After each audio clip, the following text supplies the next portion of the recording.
आज का स्वाध्याय शुरू करते हैं। उपासना समर्पण योग अध्याय 12 ऑडियो 3। सबसे पहले तो हम उस गुरु सत्ता का और दिव्य शक्तियों का आवाहन कर लेते हैं ताकि आज जो हम स्वाध्याय करने जा रहे हैं उसको हम समझ पाए और उसको हम अपने जीवन में उतार पाए। गुरुर ब्रह्मा गुरुर्विष्णु गुरुरेवो महेश्वरा गुरुर साक्षात् परब्रह्मा तस्मै श्री गुरवे नमः। आइए स्वाध्याय शुरू करते हैं। लास्ट ऑडियो में हमने सुना था, गुरुदेव ने समझाया था कि अहंकार के पिंजरे में जो कैद है हमारी आत्मा, उससे हम कैसे मुक्त हो सकते हैं, उसके लिए हमें क्या करना चाहिए। फिर हमने ये भी समझा था, गुरुदेव ने लिखा था कि हमारे जीवन में जो दुख आते हैं वो सिर्फ हमारी गलतियों की वजह से ही आते हैं। जब हम शूद्र योनि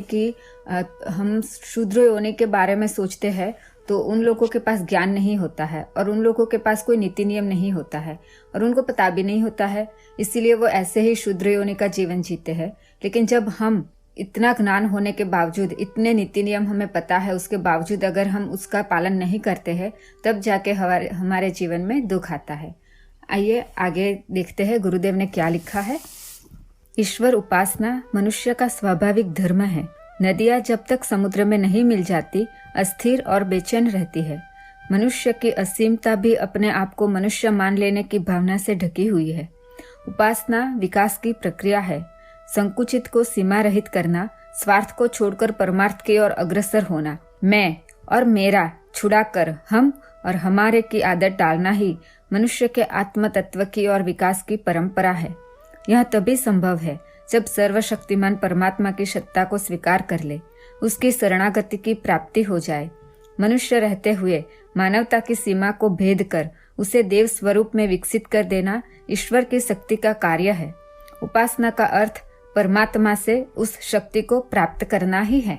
गुरुदेव कहते हैं कि हमारा जो स्वाभाविक धर्म है, हम सब कहते हैं कि धर्म का पालन करना चाहिए, धर्म को समझना चाहिए। तो हमारा धर्म क्या है? सबसे बड़ा धर्म क्या है? तो ईश्वर उपासना ही हमारा स्वाभाविक धर्म है।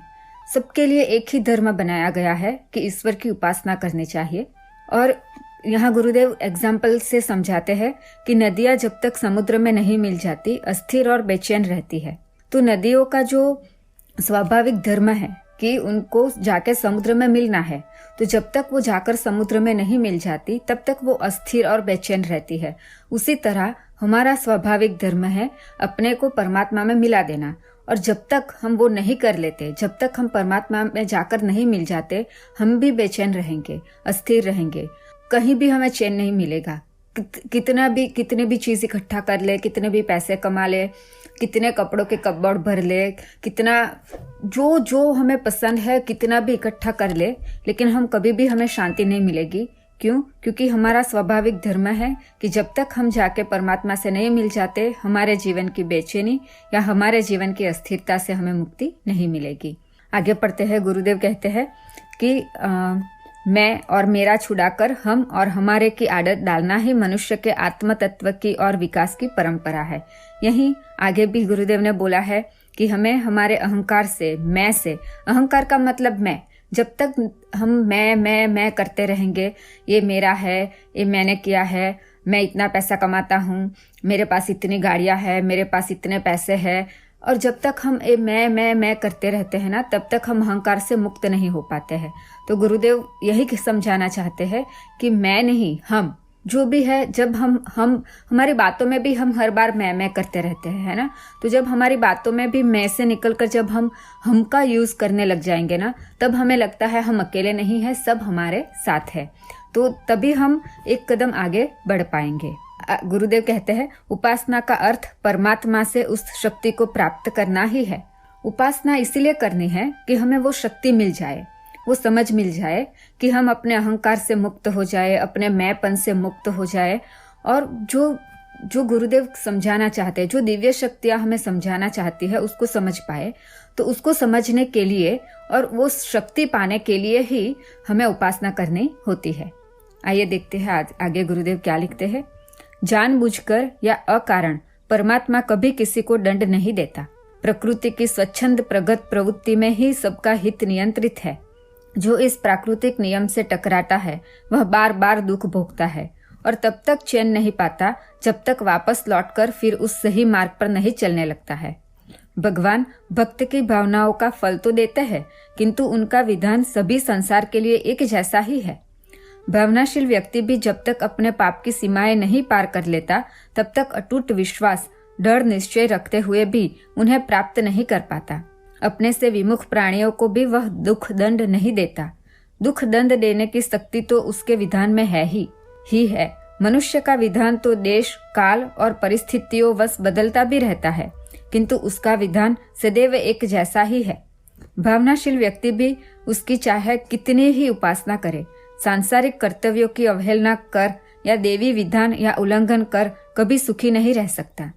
जैसा कर्म बीज वैसा ही फल, यह उसका निश्चल विधान है। दूसरों का तिरस्कार करने वाला कई गुना तिरस्कार पाता है। परमार्थ उसी तरह लौटकर असंख्य गुने सुख पैदा कर मनुष्य को तृप्त कर देता है। सुख और दुख, बंधन और मुक्ति मनुष्य के कर्म के अनुसार ही प्राप्त होते हैं। दुष्कर्मों का फल भोगने से मनुष्य बच नहीं सकता।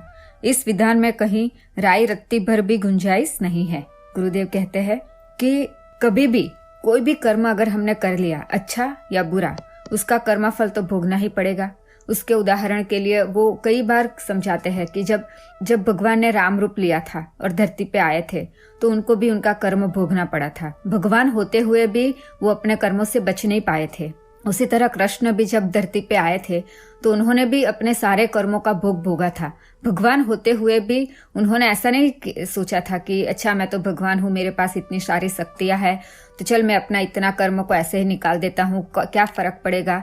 नहीं, जिसके पास जितनी शक्ति होती है ना, जिसके पास जितना ज्ञान होता है, वो जानते हैं कि हम कभी भी अपने लिए या अपनों के लिए नियति नियमों को तोड़ नहीं सकते हैं। तो यहाँ पे गुरुदेव कहते हैं कि जो भावनाशील व्यक्ति है, जिसके अंदर बहुत दया भरी हुई है, या जो बहुत अच्छा इंसान आपको हमें लगता है वो बहुत अच्छा है, बहुत दयावान है, वो भी अगर अपनी दया के चलते, अपने करुणा के चलते नीति नियमों को तोड़ता है तो उसको भी फल भुगतना पड़ता है, चाहे वो कितना बड़ा भक्त क्यों नहीं होता है।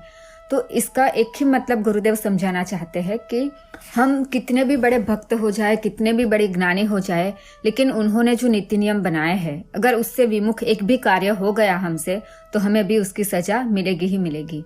अभी हम क्या सोचते हैं, जब हम सोचते हैं कि हमें गुरुदेव मिल गए हैं, हम इतनी भक्ति करते हैं, इतना पूजा पाठ करते हैं, इतना जप तप करते हैं, इतना अनुष्ठान करते हैं, फिर भी हमारे पे दुख आया। तो कई लोगों को मैंने देखा है कि बहुत भक्ति करते हैं, फिर अगर उनके जीवन में थोड़ा सा दुख आता है और उनकी बातें उन्होंने जो सोचा है उसके हिसाब से नहीं होता है ना, तो वो सोचते हैं कि भगवान है ही नहीं, गुरुदेव है ही नहीं, उनकी इतनी पूजा पाठ करने के बाद भी इतना दुख मिलता है, तो वो भगवान बदल देते हैं या गुरु बदल देते हैं। लेकिन उनको ये नहीं पता है कि भगवान बदलने से या गुरु बदलने से कुछ फायदा नहीं होने वाला है।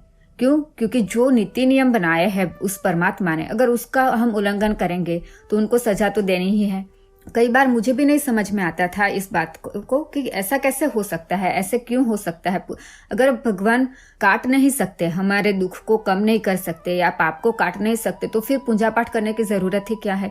क्यों पूजा पाठ करे, क्यों उपासना करे, अगर दुखों से मुक्त नहीं कर सकते वो, अगर उनके हाथ में ऐसा कुछ है ही नहीं। तो फिर बाद में पता चला, जब और ज्यादा पढ़ाई की और ज्यादा समझने की कोशिश की, तब पता चला कि ऐसा होता है जब हमें गुरु मिल जाते हैं और जब हम उपासना करने लग जाते हैं या पूजा पाठ जब तक करने लग जाते हैं, जब हम भक्ति के मार्ग पे आगे बढ़ते हैं ना, तो हमें जो दुख मिलने होते हैं ना वो आधे हो जाते हैं।